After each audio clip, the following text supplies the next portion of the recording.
What's up guys, my name is Ace, and yesterday Game Informer did a 40-minute interview with David Vonderhaar, and they talked about a ton of things Black Ops 4 related. We've got a bunch of new information out of this that we didn't have previously, and most of this is focused on Blackout. There's a little bit on multiplayer and zombies as well, but the primary focus of this was Blackout. So today we're going to be recapping this, going over all of the really important points, the ones that at least stood out to me. Of course, I'm going to leave a few minor things out here and there because this is meant to be a recap, not my reaction to the entire interview. So if you guys do want to check out the full interview and catch all the little details, I will leave a link to that down below. So let's just get right into this and start going through the list that I jotted down. So the first thing that came up was muzzle flash in Blackout. This has been one of the complaints from the community recently. Personally, I didn't really notice this as being too much of an issue throughout the beta. Of course, if you go frame by frame and you pause it on the frame with the maximum muzzle flash, yeah, there's a good amount of muzzle flash there. So a lot of people aren't really liking that and they would like that to change. Vonderhaar basically said, no, that's not going to happen. Muzzle flash is not going to be changing. Next up, Vonderhaar talked a little bit about map changes to Blackout. He wasn't allowed to say anything specific, but he essentially confirmed that the map will change and evolve over time. And this is really good news. For a Battle Royale game, you have to keep things fresh and exciting, and if you're sticking with one map, which Vonderhaar also said they're only sticking to one map for Blackout, it really helps to make changes and have it evolve over time. This means they'll likely be adding new areas, potentially other maps from the Black Ops series to the map, or they might change up areas that already exist as time goes on. And this is really important for keeping a Battle Royale game fresh. Fortnite does it. It works really well with that. Every time there's a big change made to Fortnite, there's a big rush of people that come back and want to check things out. So I'm really happy to see they're going to be doing a similar thing with Blackout. Next up, they're going to be making some adjustments to the spectator mode in Blackout. They're going to improve it. And one of the things that it seems like they're going to be doing, just based on how he was describing it, if you really paid attention to how he worded things here, you may have picked up on this. Essentially, it looks like when you and your entire squad is dead, so if you're playing solo and you're dead, or if you're playing quads or duos and everyone on your team is dead, it looks like you might be able to go into a free spectator mode, so you can just fly your camera around and look anywhere you want on the map. And I think this would be a really cool idea. Obviously, it wouldn't make sense to be able to do that if you still have teammates alive, because then you could just cheat by telling your teammates exactly where everyone is and stuff. But assuming everybody's dead, you can't really use that to cheat, so I think it would be really cool to fly around and see what's going on, see how a fight progresses from like an overhead angle instead of just watching first person on somebody. And I would definitely take advantage of that in any game where I end up like top 10 and I just want to see how it plays out. I think that would be a really cool feature. Next up, total player count at launch. Vonderhaar really seemed to suggest that they are going to be going with 100 players, but they're still looking at the data from the beta. He said that it seemed to run quite well with 100 players when they did bump it up for those couple of hours. So it seems likely that 100 players will be the player count at launch, but that's not locked down at this point. And Vonderhaar also said that he would really like to see it pushed to 115, mainly just for the 115 reference for zombies. But the way he said it, it was more of just something that he'd like to see, and I don't know how likely that actually would be.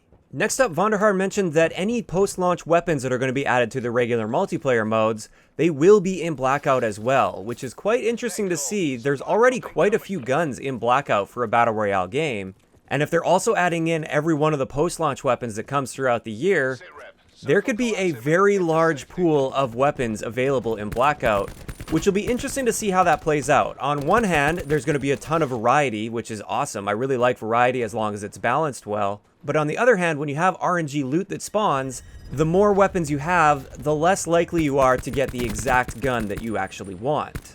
Now, whether or not that'll be a good or a bad thing, I don't know. We'll have to see how it ends up playing out. We don't know how many post-launch guns are going to be added, but I'm going to guess there's going to be quite a few of them. In either case, it has been confirmed post-launch weapons for multiplayer will also be coming to Blackout. Next up, Vonderhaar discussed the Blightfather a little bit, and that was that zombies boss that would spawn in the cemetery area.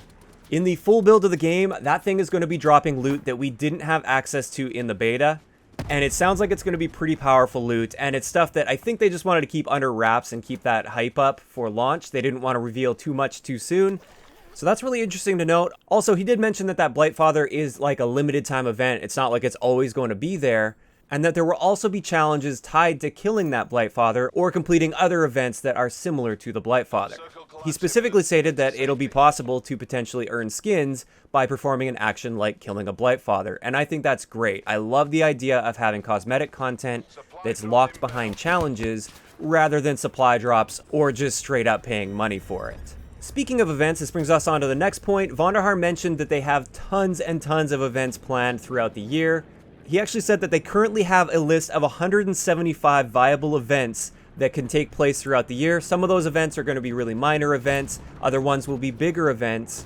And with these, sometimes there will be more than one going on at once that can be used together and combined. But so far, they've got a list of about 175 events that can be in the game, so it seems like they've got no shortage of ideas. This brings us to the next point they discussed, and this is armor. Vonderhaar did confirm that they are making tweaks to armor for launch. We've already known about this as well.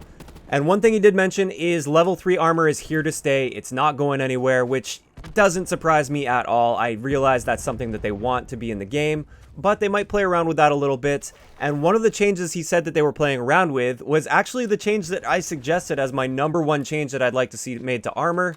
And this is, they're currently looking at making the armor more durable, so it will actually last beyond a fight. But the trade-off for that is it will allow more damage through, and therefore it should still be taking the same number of bullets to get a kill on a guy. But once you kill him, he's more likely to have armor on his body that you can use. I think this would be a great push in the right direction as far as armor goes. He also mentioned that this is something that will evolve over time, so even at launch, it's not going to be set in stone. It's something they definitely have to tweak and play around with. Next up, the kill cams in Blackout. Vonderhaar mentioned they are making some more adjustments to that, and they're going to be having some additions. So there's going to be more information like the enemy's health and armor, as well as the weapon and attachments, and even perks that they were using at the time. And I think this is awesome. The more information you get out of a kill cam to better understand what happened in that situation, the better off they are. Next up, Vonderhaar got a little bit into the inventory system with Blackout. He said that they've been working really hard on it a ton. And it doesn't seem like they're going to be making any massive adjustments to inventory, but it also appears that they are looking into making some adjustments, and it might be a little bit different at launch from what we saw in the beta, which I think is great. That was one of my bigger complaints with the Blackout beta, was the menu system and the inventory system was a bit difficult to deal with on console. I did get used to it, but I still feel like it could be streamlined and improved, and I hope they're able to make some great improvements to this. Next up is something I'm really excited to see. Vonderhaar does want to adjust the collapse or the storm speed and possibly the circle size based on the number of players that are remaining in a match.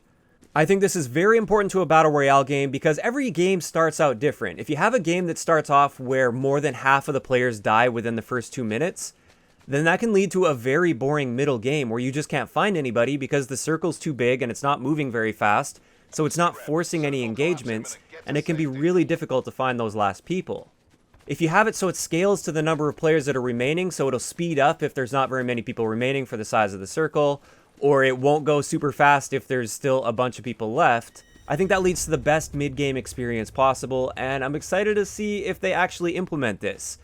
Vonderhaar didn't necessarily word it that this is something that's absolutely coming. It was more something he mentioned that he likes the idea of. And therefore, I would say I don't necessarily expect this for launch, but I think this will happen at some point.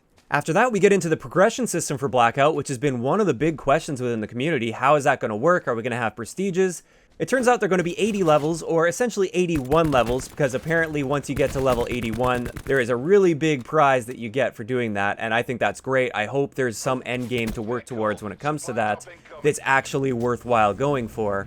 So there aren't any prestiges, just 80 levels, but they do intend it to take quite a long time to get to level 80. So the merit system that they had in the beta, it's not going to be working like that. People were leveling up way faster than Vonderhaar expected, and therefore it is going to be toned down and adjusted for the full build of the game so people don't reach level 80 within the first 2 weeks of the game. And I think this is great. I really like having those long-term end goals to reach for, especially in a Battle Royale game. It would be kind of annoying if you hit level 80 way too early, and then you've kind of got nothing else to grind towards, at least when it comes to level progression. So I really hope those 80 levels last for quite some time, and I hope they're open to expanding it in the future, because maybe it'll take 3 months for some of us to get to level 80, then for the rest of the year we have no more progression. So I really hope they're open to expanding this in the future, but we'll just have to wait and see. This brings us to custom games in Blackout. They did discuss this a bit. Vonderhaar really likes the idea. He said his boss really likes the idea as well. So that's pretty strongly hinting that custom games will be coming to Blackout, but not necessarily at launch. They can't confirm that it'll be coming for launch, and I don't think it will be there at launch, but it is something that I think we can pretty much expect to see down the road. Next up, Easter eggs in Blackout. They discussed this a little bit. Apparently there were actually Easter eggs that were active in the beta build of the game that people didn't actually find. So there are going to be Easter eggs, which is really cool. Kind of expected from Treyarch as well, because they're kind of the king of zombies, and with their zombies experience, they always have those Easter eggs. Apparently they're implementing that into Blackout in some capacity, which I think is just really cool, adding that extra layer onto the Battle Royale game. Next up, Vonderhaar did mention a challenge system for Blackout that will go alongside your regular progressions, so you can complete individual challenges to unlock skins and other sort of customization items. This is no surprise, it's kind of been mentioned before, but he did bring it up again throughout this interview, so I thought it was worth mentioning that challenge system will be there and it goes alongside your progression system. Also, there was mention of the transit bus from Zombies in relation to Blackout. It seemed like Vonderhaar was hinting at the fact that we might have an event within Blackout that involves the transit bus, which I think could play out really well. Perhaps you'd have to like escort the bus in Blackout and you have bigger teams. He also mentioned the idea of potentially having multi-team in Blackout, which would mean probably multiple teams of like 25 players, like large-scale teams, but within the Blackout map fighting each other. I think that could work out really cool as well. Fortnite's done that before, and it was a lot of fun, so I think that could work well in Blackout. And finally, the last thing that I really wanted to cover in this video that he mentioned about Blackout is there's a melee weapon that they're going to be adding to the game for launch that Vonderhaar is really excited about. And I think that's cool. I like the idea of having a limited amount of melee weapons within Blackout, especially for those situations where you land and there's no gun. It would be a lot of fun to be able to pick up a melee weapon and actually be able to hold your own against enemies, because using your fists, even early game, often isn't a good idea at all. Now, one thing that I am a little bit concerned about melee weapons, though, is I hope they're not too prevalent. I hope it's not something that is taking over weapon spawns, so you're less likely to find guns now, but you're more likely to find a melee weapon, because that would just be annoying. It would just be nice if they sprinkled a few melee weapons here and there throughout the map. I'm also a bit concerned about the balance of a melee weapon. If it's a one-hit kill, for instance, even if you have armor on, that could get a bit frustrating, because somebody could have level 3 armor as well as a melee weapon, and they could just straight up rush you and get the kill on you. That would be a pretty frustrating death to take. So like I said, that's pretty much everything that was covered in this interview that relates to Blackout, or at least the things that I really thought were important to mention. There were a couple other things relating to zombies and regular multiplayer. One of the things relating to multiplayer has to do with our map count, and I think that's something I want to cover for a different video. Essentially, based on what Vonderhaar said, it's not looking too good for map count for multiplayer, and this is one of my big concerns that I really want to create a whole video around, because I feel like it's worthy of its own video. But with that, we're going to wrap up today's video. Of course, I'd like to know what you guys are thinking about all these points in the comment section below. Do you like the direction things seem to be going? Are there any points that you're not really liking so much that we saw from this interview? Let me know those thoughts in the comment section down below. If you enjoyed the video, a like rating is always appreciated, and don't forget to subscribe for more if you haven't already. I'll talk to you guys next time. Yeah.